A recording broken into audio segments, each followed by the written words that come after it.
Alright, so as you enter the park after paying your $7, what I call donation, to something this beautiful, well worth it, you'll see that parking is plentifully available. You'll see some signs to remind you that this is a hard hike and to bring plenty of water with you. The hike seems pretty casual and easy at first. The cables actually seem pretty good as well. We're just kind of walking on up, and of course you got to take along the view. It's absolutely gorgeous here. At some point you'll see that the cables do get a little bit harder, and you're seeing like, okay, I can see why this is necessary. You'll find a cave that actually gives you plenty of shade, and it's a nice break to drink some water and just catch your breath. There's more shade on this hike than I thought, so that's really nice. The terrain gets a little bit more rocky as you continue your ascent, and before you know it, you are what you think is the top, but actually just another resting area, which is a nice little bench that you can relax and enjoy the amazing view. Narrow switchback here along these cables. Definitely want to be careful of some hikers that are going back up as they have the right of way. So you got to be a little agile as you go down. Not so bad, but pretty fun, I got to admit. Alright, okay, we're not going to grab that, but this trail is well marked as you make your way along. Some signs to tell us that, okay, we are almost to the peak, and this is when it starts getting steep. Or I should say even more steep, because yeah, those are those cables there, and you're going to definitely need to scramble, do a little bit of climbing as you grab the cables. Now I read some reviews that gloves would be really helpful, so I did decide to bring some gloves with me.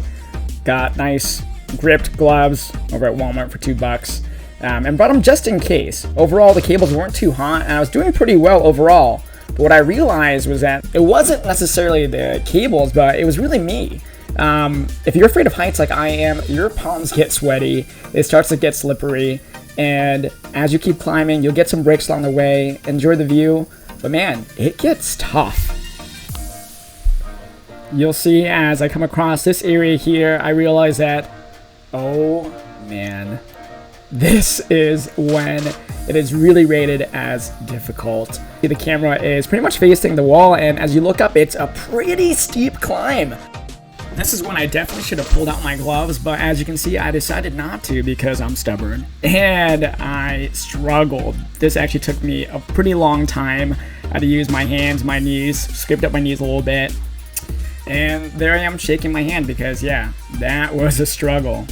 Don't forget to take in the beautiful view to reward yourself for all your hard work, of course. And here I am wearing gloves because, yeah, now I learned my lesson. Trust me, well worth it. Keep on going, you are almost there. Before you know it, you'll be right at the top.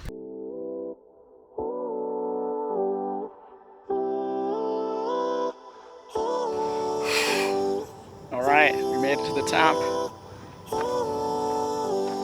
The birds are flying so fast here. I don't know what birds they are, but they're zipping by.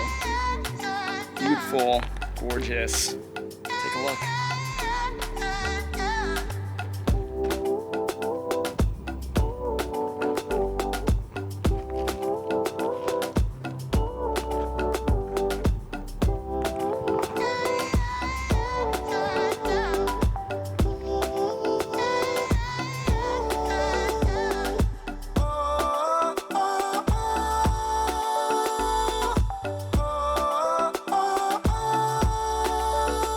Once you've taken in the view and all of its glory, made some friends with some squirrels, you may decide to go on the side hike right next door to it. And there's PICACHO Peak right there. Had to do it because, I mean, when's the next time I'm going to do this hike, right? Here are some amazing views as I go down, and you just kind of make your way back to where you were before. But man, the views are incredible. Again, not for people who are afraid of heights, kind of like I am. You just got to push through and embrace the challenge because it's well worth it.